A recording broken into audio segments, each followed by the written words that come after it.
This video covers the process of redeeming a product voucher from a Snapplify partner. The voucher will contain products, digital content, that you have purchased from them or they have gifted you. To access the product or products linked to a voucher, you'll need to redeem it first. The voucher code will be sent to you in an email, similar to this one, from the publisher or bookseller.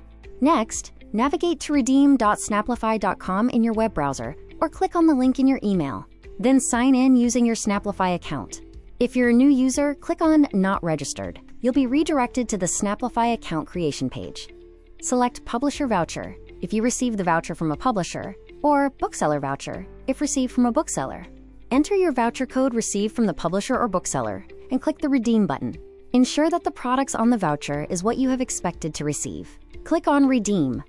After redeeming your voucher, you'll be taken to an Order Successful page.